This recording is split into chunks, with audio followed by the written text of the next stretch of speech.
Hello everyone, एक new video में आपका फिर से स्वागत है। बागड़ुआ एजुकेशनल प्लेटफॉर्म सूरतगढ़ के अंदर किसी भी कॉम्पिटिटिव एग्जाम की तैयारी कर रहे हैं उसके लिए क्लास काफी यूजफुल साबित है।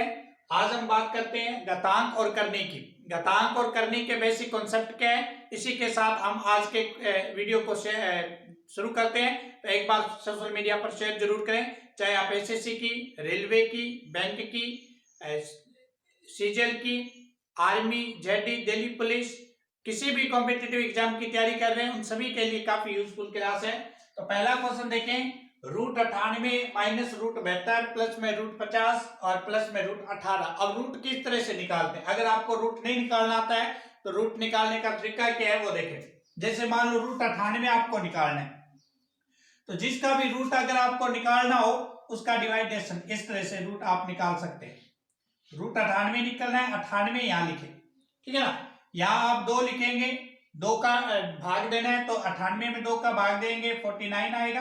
अब 49 में ना तो 2 का भाग जाता है, ना 3 का जाता है, ना 5 का जाता है, किसका जाता है? 7 का। 7 में 7 का भाग देंगे 1 आएगा। अब रूट निकालने का मतलब जिसका रूट बन गया, 2 जोड़े बनाते होते हैं, 7 का 7 जोड़ा बन गया तो इसका मतलब ये तो 7 हो जाएगा। जिसका जोड़ा नहीं बना उसको रूट में रखेंगे इस तरह से, ठीक है ना। अब मान लो आपको 72 का निकालना है तो 72 को यहां लिखें, 2 का डिवाइडेशन करेंगे यहाँ 36, फिर 2 का करेंगे आपका 18, फिर 2 का करेंगे आपका 9, अब 2 का जाएगा नहीं, फिर 3 का देंगे, 3 एकम 3, 1, ठीक है ना। अब देखो किसके जोड़े बन रहे हैं, इसका जोड़ा बन गया, इसका जोड़ा बन गया, तो 2 और 3 6 हो जाएंगे, गुना जिसके जोड़े बन गए और जिसका जोड़ा नहीं बना उसको यहां रख देंगे, ठीक है ना। इसी तरह से रूट 50 आप निकालेंगे तो रूट 50 को क्या लिख सकते हैं? 5 रूट 2। इसी तरह से रूट 18 का आप निकालेंगे तो रूट 18, अब जैसे मान लो यहीं से शुरू हो जाओ रूट 18, तो रूट 18 ये है तो 3 2 हो जाएगा, तो ये हो जाएगा 3 रूट। बात आई समझे? इस प्रकार आप कम टाइम में इसको सोल्यूशन कर सकते हैं। इसको यहां से साफ कर देते हैं। अब देखें, अब हमें बीच में प्लस या माइनस हो तो हमें प्लस माइनस करना होता है। यहाँ पे भी आप देख सकते हैं रूट है, यहाँ पे भी रूट है, यहाँ पे भी रूट है, और आगे वाली संख्या यहाँ 7 है, यहाँ 6 है, यहाँ 5 है, ठीक है ना, और अंदर रूट 2 ही है। तो 7 और 6 5 तो जुड़ जाएंगे, कितने हो जाएंगे? 7 और 5 12 और 6 घट जाएंगे, तो बचेगा कितना? 6 रूट 2। ऊपर तो 6 रूट 2 बचा है, क्योंकि 7 में से घटा देंगे तो रूट 2 और 5 जोड़ेंगे तो 6 रूट 2 और इधर 3 रूट 2, ठीक है ना। अब देखेंगे आप रूट 2 से रूट 2 क्या हो जाएगा? कैंसिल आउट हो जाएगा, 3 एकम 3, 3 2 6, तो आंसर हमारा निकल के कितना आएगा? 2 आएगा। इसका आंसर कितना है? 2 है, ठीक है ना। नेक्स्ट क्वेश्चन देखें, 8 बटा 125 माइनस 4 बटा 3। अब मुझे ऐसे बताओ 8 और 25 में कोई रिलेशन है? इस 8 और 25 को अगर मैं ऐसे लिख दूं 2 बटा में 5 की क्यूब, और ऊपर क्या लगा हुआ है? ऊपर है माइनस 4 बटा 3। कोई डाउट है क्या? पहले इसमें बताओ 2 की क्यूब कितनी होती है? 2 की क्यूब, तो 2 की क्यूब होती है कितनी? 8, और 5 की क्यूब कितनी होती है? 125। क्यूब का मतलब क्या होता है? उसी संख्या को 3 बार गुणा, 5 को 3 बार गुणा करोगे 125 आ जाएगा। अब देखो, अब हमारा रिलेशन क्या करता है? इस प्रकार की घात होती है तो ये आपस में क्या करती है? गुणा करती है।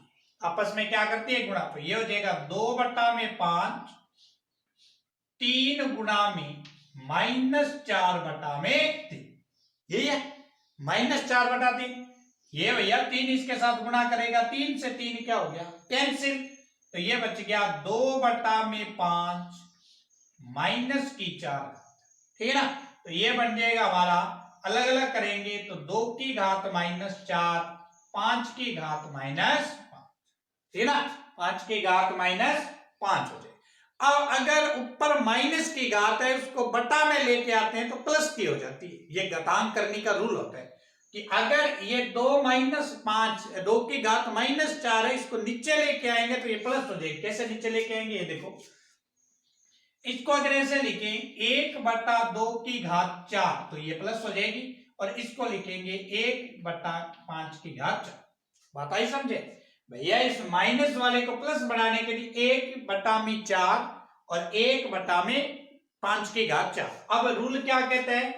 पहली संख्या को चौथी संख्या से गुणा करते हैं और दूसरी को तीसरी से, तो 8 का इससे गुणा होगा तो ये हो जाएगा और ये, और यहीं से आप सीधा याद रख सकते हैं यहीं से कि अगर इसको हमें प्लस बनाना है घातों को तो इसको उल्टा करना होगा। क्या करना होगा? उल्टा। मतलब 5 की 4 और 2 की 4। 5 की 4 का मतलब है कि 5 को 4 बार गुणा करना है। अब 5 को जब आप 4 बार गुणा करते हैं तो आंसर आता है 625 और 2 को जब आप इससे गुणा करेंगे तो आंसर आएगा 16। आंसर कितना आएगा? 16 आएगा। तो फाइनल आंसर अब 16 का इसमें क्या लगाना है? भाग लगाना है। तो लगाओ 16 तिया 48। ठीक है, 16 तिया 48। कितने बचे? 2 और 12 14। 14 में के साथ 5 मिलाओगे 145। 145 और 14 नीमे 144 होते हैं। अब कितना बचा? 1 में भाग जाएगा नहीं, तो 16 छिके 96। तो ये आंसर आएगा 39.006। ठीक है, नेक्स्ट एक क्वेश्चन और देखते हैं। अब देखो, ये जो रूट लगा हुआ है और उसके ऊपर ये 3 लगा हुआ, इसका मतलब करनी होता है। यहां जो संख्या लिखी होती है वो क्या होती है? करनी बोलते हैं इसको। अब इसको सॉल्यूशन किस तरह से करेंगे? इसको सॉल्यूशन करेंगे, इस करनी को पहले चेंज कर देते हैं ताकि आपके लिए क्वेश्चन सिंपल हो जाए। 72.9 बटा में 0.4096, इस करनी को लिख सकते हैं 1/3। अगर यहां 3 है करनी की जगह तो 1/3 हो जाएगा। अगर करनी की जगह 4 है तो 1/4 हो जाएगा। ठीक है ना। अब देखो, इसको जैसे ही सॉल्यूशन करते हैं, अब इसको सॉल्यूशन करने के लिए पॉइंटों को हटाते हैं।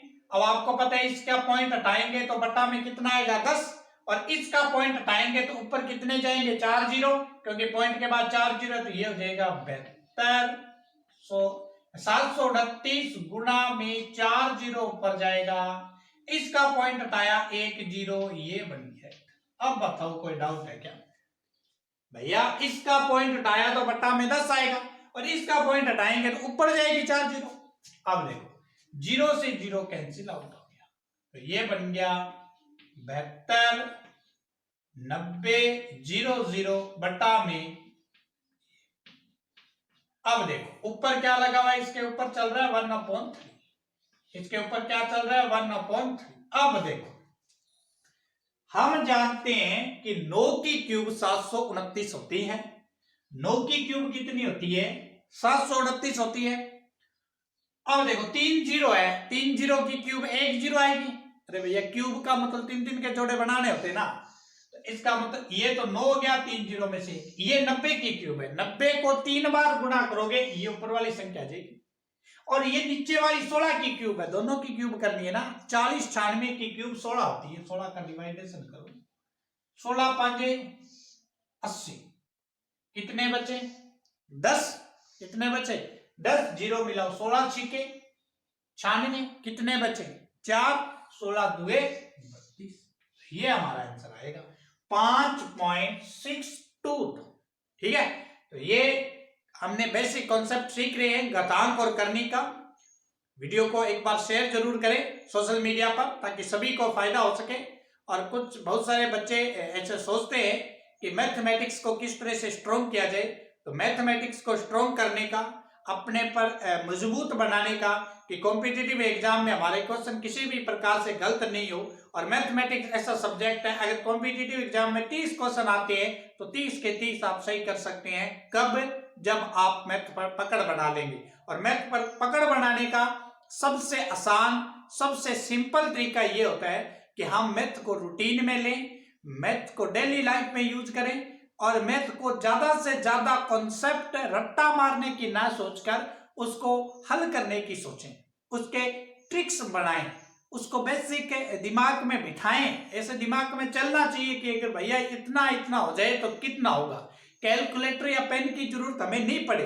अपने दिमाग को साफ बनाने के लिए, साफ बनाने के लिए, तेज धार वाला बनाने के लिए उसके दिमाग के अंदर कुछ फील्ड करना होता है, सोचना पड़ता है कि ऐसा ऐसा हो जाए तो क्या होगा। तो इस तरह के वीडियो जो है वो इस प्लेटफॉर्म पर आपको मिलेंगे। नेक्स्ट क्वेश्चन देखें स्क्रीन पे। रोकेगा और क्या छोड़ेगा, और एक किस पे कितना सोचेगा। नेक्स्ट क्वेश्चन देखते हैं स्क्रीन पे। इस प्रकार का क्वेश्चन दे रखा है, हमें सॉल्यूशन बताना है। 2 की पावर 4, 3 की पावर करनी 3 64 और 4 2 की पावर 8। इस प्रकार को किस तरह से सॉल्यूशन करें? तो आप देखो, इस रूट का मतलब होता है 1/2। तो इसको लिख सकते हैं 2 की घात 4 और इस रूट की जगह लिख सकते हैं 1/2। यस, रूट की जगह 1/2। अब ये 3 करनी है, इस करनी को कैसे लिखेंगे? 64/1/3। 64/1/3 लिखेंगे। इस 4 को कैसे लिखेंगे? 2 की घात 8 1/4 लिखेंगे। 1/4 लिखेंगे ना। अब देखो 2 की घात 4, इसका मतलब ये है कि ये वाली संख्या इससे गुणा करती है, ठीक है ना। तो ये क्या बनेगा हमारा? 2 की घात 4 गुणा 1/2। कोई डाउट? 2 की घात 4 का 1/2 से गुणा होगा। अब देखो ये जो है 64, इसको ऐसे लिख सकते हैं 4 की घात 3 1/3।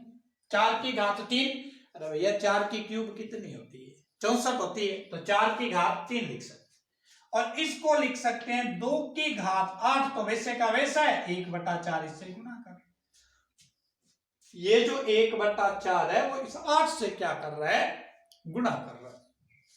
अब देखो 2 एकम 2, 2 दुए 4, तो ये बच गया हमारा 2 की घात 2।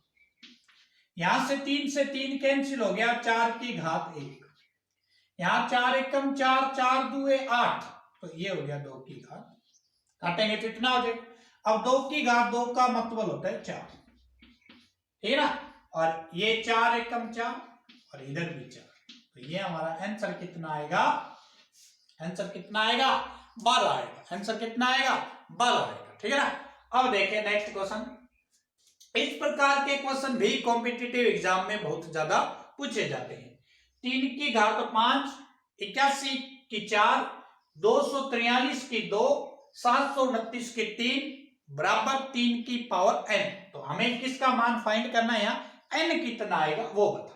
तो हमें इसको सॉल्यूशन करना है, और इस प्रकार सॉल्यूशन करना है कि वो 3 में बने, क्योंकि यहाँ 3 की पावर n है। तो हमें इसको इस प्रकार तोड़ना है घातों को कि वो 3 की पावर में बनते। 3 की पावर, अगर भैया यहाँ 2 दिया होता तो हम 2 की पावर में तोड़ते। अगर यहाँ 5n होता तो हम 5n की पावर में तोड़ते। अब देखो ये तो पहला संख्या तो टूटी हुई है 3 की पावर, ठीक है। अब 81 को क्या लिख सकते हैं? 81 9 की क्यूब होती है, ये तो जानते हो आप, 9 की क्यूब होती है, और 9 को 3 गुणा 3 लिख सकते हैं। तो 81 को लिख सकते हैं हम 3 की पावर 4, और ऊपर कितना है? 4। ऊपर कितना है? 4। अब 243, 243 को हम लिख सकते हैं 3 की घात 5, 3 की घात 5, और ऊपर कितना है? बात आई क्या समझ में? आई क्या? नहीं आई? अरे भैया तो इस तरह से नहीं आई तो वो ये लो, बात समझ में नहीं आई तो 243 पीछे विषम संख्या तो 2 का भाग तो जाएगा नहीं, 3 का लिखाओ। कितना है? 81, फिर 3 का 27, फिर 3 का 9, फिर 3 का 3। अब देखो ये कितने हुए? 5, 3 है तो 3 की घात 5, ऊपर 2 का 2 है। अब देखो 729, 729 जो होती है वो 9 की क्यूब होती है। 729 को क्या लिख सकते हैं? 9 की क्यूब होगी, ऐसे लिखेंगे ना। 729 9 की क्यूब होती है, और 9 को क्या लिख सकते हैं? 9 को क्या लिख सकते हैं? 3 गुणा 3। 9 को क्या लिख सकते हैं? हाँ, 9 को लिख सकते हैं 3 गुणा 3। तो आप देखो जब 3 गुणा 3 आप 9 को लिख दोगे, ऐसे नहीं समझ में आ रहा है तो इधर देखो 729 बताना है ना आपको 729 बताना है। तो ये 729, 3 का भाग लगाओ भैया, 3 का भाग लगाएंगे तो 3 दुए 6, और 4 3, फिर 3 का लगाओगे 81, फिर 3 का लगाओगे 27, फिर 3 का लगाएंगे 9, फिर 3 का लगाएंगे 3। कितने 3 हुए? कितने 3 हुए? 3 और 3 6 हुए ना। इसको लिखेंगे 3 की पावर 6 और ऊपर 3 है। 729 को 3 की घात 6 लिख सकते हैं और बराबर कितना चल रहा है? 3 की पावर n। और इसको यहां से साफ कर देते हैं। अब देखो, अब देखेंगे तो सभी गुणा करने से 3 की पावर में चल रहा है तो ये बन जाएगा 3 की घात 5, ये संख्या इससे गुणा करती ये बन जाएगा 3 की 16, ये इससे गुणा करेगी 3 की 10 बटा में 3 की 18 बराबर क्या है? 3 की पावर n। 3 की पावर n है, ठीक है। अब देखो यहां जो संख्याएं हैं सभी गुणा में है। अगर सभी संख्याएं गुणा में हो और उनका आधार सेम हो तो घातें जुड़ जाती है। इसका आधार 3, इसका आधार 3, इसका आधार 3, तो घातें जुड़ जाएगी। तो ये कितनी हो जाएगी? 5 16 10 26 और 5 31। तो ये हो जाएगी 3 की घात 31 बटा में 3 की घात 18 बराबर 3 की पावर n। अब देखो अगर दोनों का आधार सेम हो और संख्या बटा में हो तो घातें माइनस हो जाती है।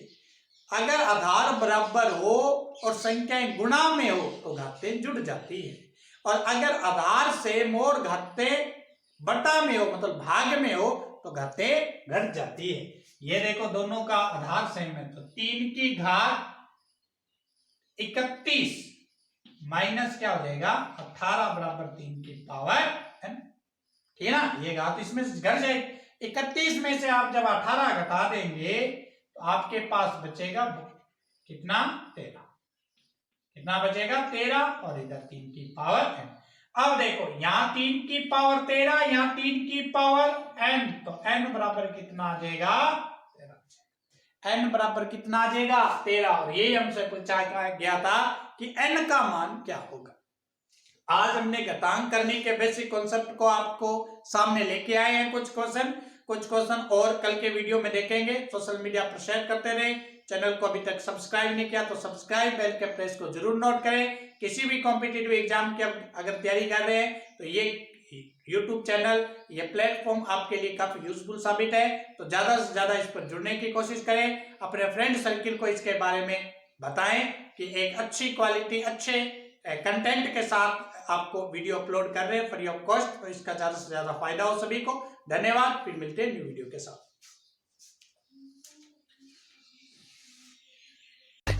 मैं प्रिया को दूर से फ्लाइंग किस कर दूं?